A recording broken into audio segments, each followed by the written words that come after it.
안녕하십니까. 오늘은 5월 15일 목요일입니다. 지금 시간은 5시. 지금 뭐 오늘 배송이 끝나고 들어와서 조금 쉬다가 다름이 아니라 제가 이제 거의 4주가 지났어요. 4주가 지났는데 제가 사고 났던 그거를 조금 공유 드린다고 했었잖아요. 그래서 4주가 지났는데 뭐 일단 지금 진행된 거는 제가 차는 다 수리가 뭐 끝난 거는 뭐 그 전에 영상에서 한번 나와서 뭐 보셨겠지만, 차는 뒤에가 다 수리가 다 돼서 차는 수리가 끝나서 일을 지금 정상적으로 하고 있고요.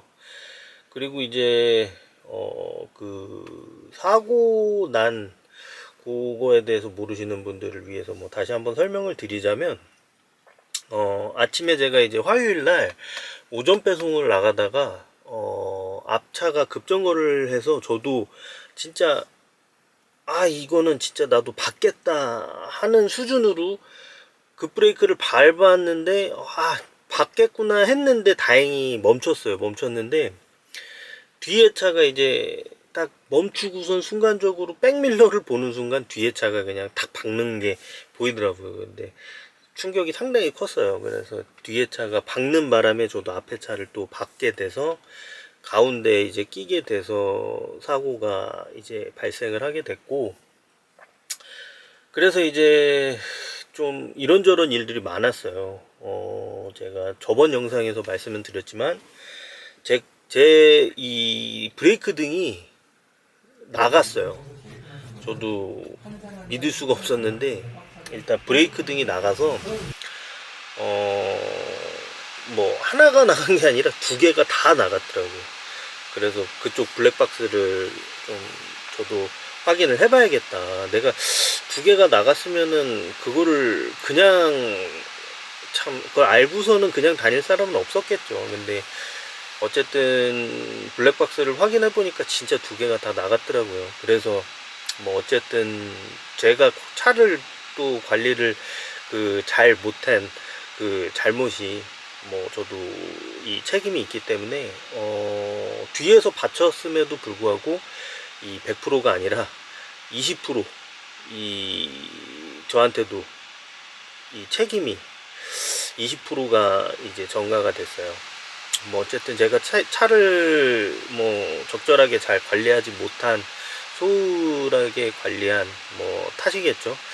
그 자동차 검사가 이제 있었는데 그거를 그 전에 받았으면은 분명히 알아서 조금 좀 이렇게 뒤에 브레이크 등이 나가서 이런 일이 뭐 발생하지 않았을 텐데, 제가 뭐 검사가 뒤로 여유가 아직 있다 보니까 검사를 아직 안 받았어요. 지금도 아직 안 받았는데 이제 받아야 되는데, 어쨌든 그렇게 돼서 20% 제가 이제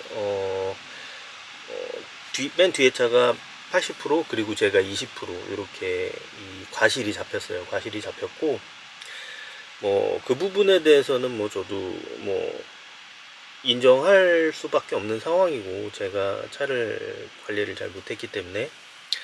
그래서 20% 과실이 잡혀서 제 차를 수리하는데 제 차에는 자차가, 제 보험에는 자차가 없었어요. 제 화물차 보험엔 자차가 없어서 이 탑 쪽하고 뭐 뒤에하고 이제 앞에 제가 이 밀려서 받은 그거 이제 범퍼하고 그 워셔액 넣는 그쪽 그 부분이 좀 망가져 가지고 그 부분만 고치고 뒤에 탑 부분 고치고 이렇게 한 게 뭐 견적이 대략 500 정도 나왔는데, 여기서 이제 첫 번째로 생각지 못한 문제가 이제 발생한 게, 제 차가 2014년식 20만 킬로를 탔어요. 뭐 킬로 수는 중요하지 않지만 2014년식 포터에 이 차량 가액이 140만 원이 잡혀 있는 거예요, 보험사에서.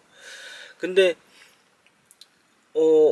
이제 저는 이 차를 가지고 이 영업용으로 일을 하고 있는데 140만원 차량가액이 잡혀 있고, 이 수리비는 500 정도가 지금 견적이 나왔으니까 보험사에서는 폐차를 해야 될 것 같다.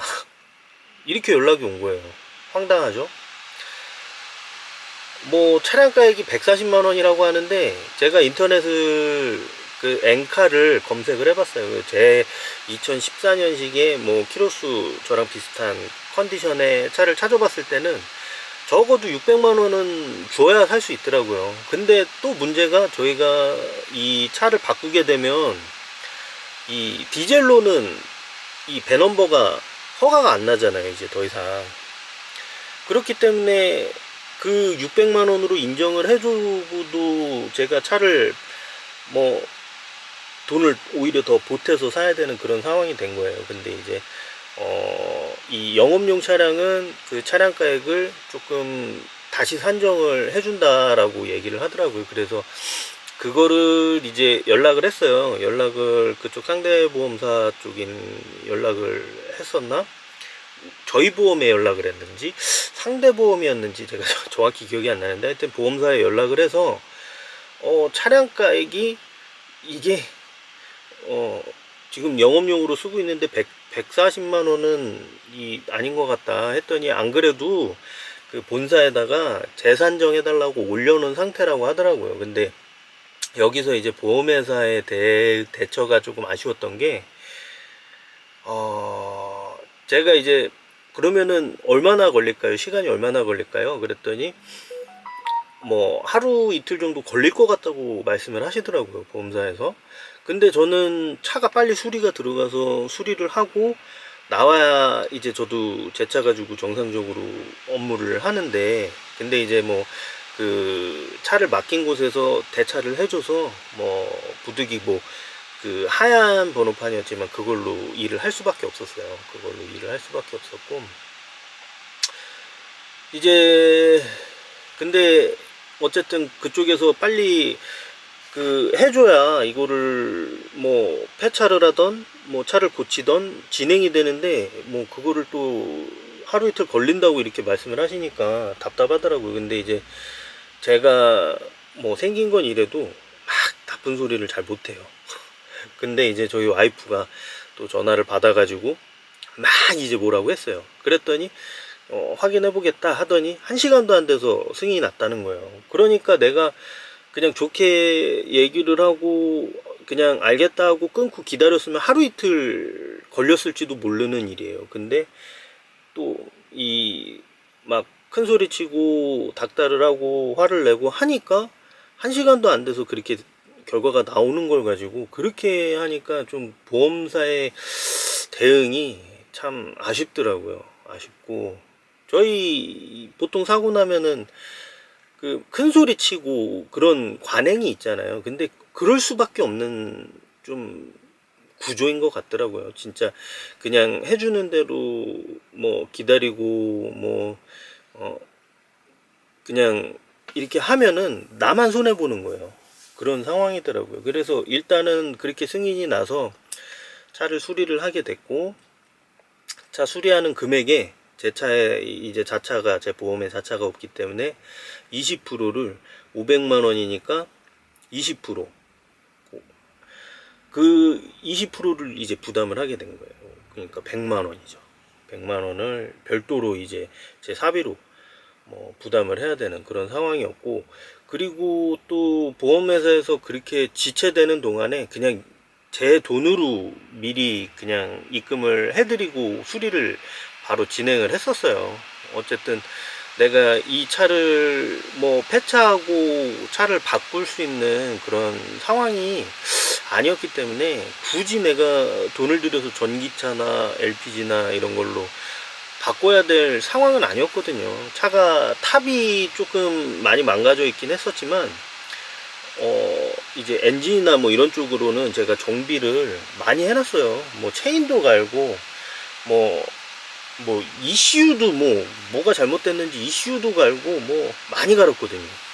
그래서 정비는 뭐 이것저것 많이 해놓은 상태라 사실 차량이 이 움직이는데 컨디션은 문제가 없었거든요. 근데 이제 뭐 어쨌든 그래서 차를 그렇게 고쳐서 처리가 됐고, 차는 어쨌든 자차가 없기 때문에 제가 20% 부담해서 그 금액이 발생을 했다라고 아시면 될 것 같고, 그리고 이제 제가 이제 병원을 다녔어요. 이 목이 처음에는 오히려 조금 덜 아프다가 오히려 전 한 일주일 지나니까 계속 아프더라고요. 진짜 무슨 잠을 잘못 자가지고 진짜 막 목이 뻐근한 그 느낌 있잖아요. 그런 느낌이 무슨 막 내가 일을 못할 정도로 막 이렇게 너무 아프다 뭐 이런 건 아닌데, 일을 하고 있으면은 이 통증이 계속 느껴지니까 짜증이 나는 거예요. 그런 수준이었는데 계속 병원을 다녔는데, 지금은 이제 4주가 되면서 뭐 이 보험회사에서 제가 진단은 2주가 나왔어요. 2주 진단이 나왔는데, 2주 진단에 뭐 4주까지 치료를 받고 그 이상 치료를 받으려면 의사의 소견서가 필요하다. 뭐 그래서 사실 저는 이 보험사가 괘씸해서 진짜 치료를 이거를 뭐 어쨌든 나는 지금도 아프니까 치료를 계속 받으려고 했었는데, 사실 이것도 다 제 시간 쪼개서 가야 되는 거고 하기 때문에 그냥 이제 치료는 중단하기로 했어요. 치료는 중단을 하기로 했고, 이제 통증도 많이 완화는 된 상태예요. 그렇다고 통증이 없는 것은 아니고 완화는 된 상태이고, 그렇다고 뭐 계속 병원을 다니면서 어쨌든 내가 정신적으로나 금전적으로나 손해본 거는 분명히 있어요. 이제 그 화요일날 사고가 나는 바람에 용차를 써서 제 용차비가 나가게 됐고, 물량이 생각보다 덜 와서 용차비가 뭐 생각한 것보다 조금 덜 나오긴 했지만, 어쨌든 용차비를 또 지불을 하게 됐는데, 그거에 대해서도 얘기를 하니까 안 된다고 하더라고요. 근데 또 와이프가 또 막 쏘아 붙이니까 또 확인하고 연락 주겠다 하더니, 뭐 제 수입을 작년 수입을 1년치 그거를 증빙 서류를 첨부를 해주면 이제 85%까지는 이 지원을 해준다, 뭐 이렇게 말씀을 하시더라고요. 그러니까 내가 이 치료를 받고 합의를 해야 되잖아요. 그때 아마 그거를 포함해서 합의금에 이제 플러스가 돼서 합의가 진행이 되는 것 같아요. 근데 이제 뭐 아직 그것까지는 진행이 안 됐고, 이제 뭐 4주째가 지나면서 병원은 저번 주까지 갔고, 그러니까 저번 주에도 한두 번밖에 안 갔어요. 이제 시간이 저도 또 시간을 억지로 내서 가야 되다 보니까 한두 번밖에 안 갔고, 또 저는 병원 치료를 받는데 사실 이게 치료를 받는 건지 진짜 이거 이 보험사에 보여주기 식으로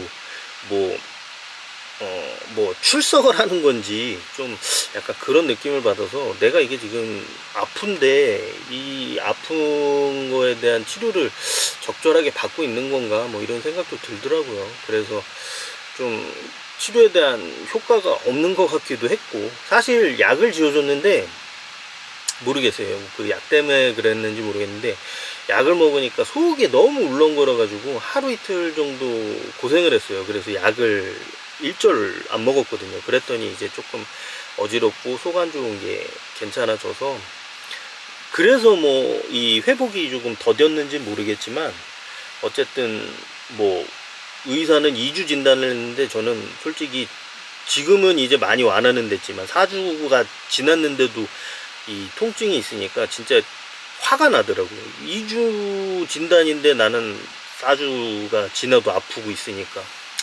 근데 그건 어쩔 수 없는 부분이고, 이제 남은 거는 어쨌든 제가 보험사랑 이 합의를 해야 되는 그게 남아 있는 것 같아요. 그래서 그 부분에서 내가 이 용차비에 대한 부분, 용차비는 사실상 100% 지원은 안 되고, 내 작년 수입 기준 뭐 그걸로 해서 뭐 일평균 내 가지고 아마 그 일평균에서 85%뭐 이렇게 지급을 해준다는 것 같아요. 뭐 그 정확한 거는 그 최종적으로 끝나면은 그건 다시 한번 제가 좀 공유를 드리도록 뭐 해야 될 것 같아요. 뭐 일단 제가 지금 진행된 건 거기까지고, 제가 이제 그 또 브레이크 등 나간 거에 대해서 어쨌든 사실 저희 동료가 며칠 전에 봐서 얘기를 해줘야겠다 했는데 깜빡했다는 거예요. 그래가지고 좀 그 부분이 아쉬웠는데, 이런 상황을 제가 겪고 나서는 좀 저희 이 택배를 하시는 분이나 준비하시는 분이나 어쨌든 뭐 화물차를 뭐 일을 하건 안 하건 내 차에 이 브레이크 등이 들어오는 거를 주기적으로 확인은 좀 해야 된다 생각을 해요. 어쨌든 내가 브레이크 밟으면은 내가 볼 수는 없어요. 누군가 봐줘야 되는데, 저희가 택배 일하시는 분들 같은 경우에는 이제 출차를 하게 되면은 줄줄이 나가잖아요. 줄줄이 나가면서 뒤에서 이렇게 동료들이 뭐 앞에도 있고 뒤에도 있고 이렇게 하다 보니까 서로 보게 될 거 아니에요. 하나가 나갔든 두 개가 나갔든, 나갔으면은 꼭 동료한테 알려줘서 저 같은 이런 불상사가 발생하지 않도록 서로 조금 신경 써주면서 좀 예방을 했으면 해서 좀 그 부분 좀 전달드리고 싶었어요. 모르겠어요. 제 이 같이 일하는 동료가 좀 뭐 좀 얘기를 바로 해줬으면은, 두 개가 나갔으면 당연히 그거 제가 눈치 보여서 어떻게 타고 다니겠습니까? 알았으면은 진작에 갈았을 텐데, 하여튼 그 부분이 좀 아쉬워요. 그래서 이제 어쨌든 지금 택배를 하고 계시는 분들 같은 경우에 이 동료분의 뒤에 브레이크 등이 나갔다, 뭐 하나가 나갔을지언정 어쨌든 서로 알려줘서 바로 수리를 할 수 있도록, 괜히 저처럼 뒤에서 받치고도 이렇게 손해를 보고 피해를 보는 상황이 발생하지 않도록 좀 서로 신경 써줬으면 좋겠습니다. 일단 지금 진행된 상황은 거기까지고요. 뭐 몸은 뭐 특별히 이상이 없고, 어쨌든 뭐 통증이 약간은 남아 있지만 뭐 큰 후유증은 없는 것 같아서, 뭐 저도 뭐 사실상 진짜 진상을 부려서 보험사에 진짜 돈을 뜯어내야겠다 뭐 이런 생각이 없지 않아 있기도 있었지만, 뭐 내가 그거 해서 뭐하냐, 그냥 일이나 열심히 하자 해서 병원도 어쨌든 제가 치료 목적으로 다닌 거는 분명하니까, 뭐 그렇다고 그 합의금을 뜯어내려는 목적으로 이렇게 진행한 건 아니고요. 어쨌든 내 몸을, 저희는 이제 몸으로 일을 해서 먹고 사는 사람들이기 때문에 몸이 재산이잖아요. 그래서 저는 어쨌든 그래도 최대한 내가 다치기 전에 아프지 않던 그 컨디션만큼은 찾았으면 좋겠다 했는데, 그래도 조금 이 통증이 남아 있어서 그런 부분이 조금 아쉬워요. 그러니까 여러분도 운전하실 때 안전 운전하시고, 그 제가 아까 말씀드렸던 브레이크 등이 혹시라도 동료의 브레이크 등이 나가 있다면 꼭 말씀해 주셔서 이제 바로 수리할 수 있도록 그렇게 조치를 하셨으면 좋겠습니다. 일단 지금 진행된 건 여기까지고요. 차후에 이제 뭐 합의를 하고, 이제 그 제가 용차비에 대한 부분, 그런 부분도 이제 뭐 어떻게 제가 합의금으로 지급이 되는지까지 조금 공유를, 최종적으로 결과가 나오면 공유를 드리도록 하고, 사실 저는 그것도 귀찮아요. 뭐 작년치 이 임금에 대한 그 수입에 대한 그 증빙 자료를 해서 뭐 이렇게 제출하고 뭐 이런 것도 귀찮아서, 일단은 보험사랑 그냥 구두상으로 이제 조금 뭐 협의를 해볼 생각이에요. 협의를 해보고 뭐 충분히 이제 제 손해에 대한 보상을 받는 수준으로 마무리가 되면은, 뭐 제가 뭐 그렇다고 욕심 부려서 막 몇백만 원씩 막 뜯어내고 뭐 이럴 생각이 아니기 때문에, 그냥 제가 적어도 손해는 보지 않고, 또 지금 보험료도 상대방 차가 그 벤츠였어요. 벤츠 CLA 클래스인데 그 수리가 끝나서 그 수리 견적 나온 거 보니까 900 얼마 나오셨더라고요. 뭐 수입차니까 좀 견적이 아무래도 더 나오기는 했겠지만 어쨌든 900 정도 나와서 저희 보험사에서 100 얼마를 부담을 했더라고요. 제가 20% 과실이 있으니까. 그리고 이제 제 차 수리한 거에 대해서는 어쨌든 제 돈으로 수리를 했으니까 그거에 대해서는 뭐 이 플러스가 안 되겠지만 저도 어느 정도 금액이 넘어가면은 아마 제 보험이 할증이 되던가 아니면은 그 할인이 안 되고 뭐 이런 상황이 될 것 같아요. 뭐 어쨌든 제가 100% 피해자였다면은 뭐 이런 걱정을 안 했을 텐데 어쨌든 지금 20% 저도 과실이 잡혔기 때문에 보험료가 좀 조정되지 않을까 조금 뭐 우려가 됩니다. 바로 6월 달에 이 탑차 보험을 새로 들어야 되거든요. 갱신을 해야 되는데 일단 보험료도 어떻게 되는지 한번 지켜봐야 될 것 같습니다. 하여튼 나중에 이 최종적으로 그 결과가 나오게 되면 제가 다시 한번 공유 드리도록 하겠습니다. 그럼 오늘 영상은 여기까지 하겠습니다. 감사합니다.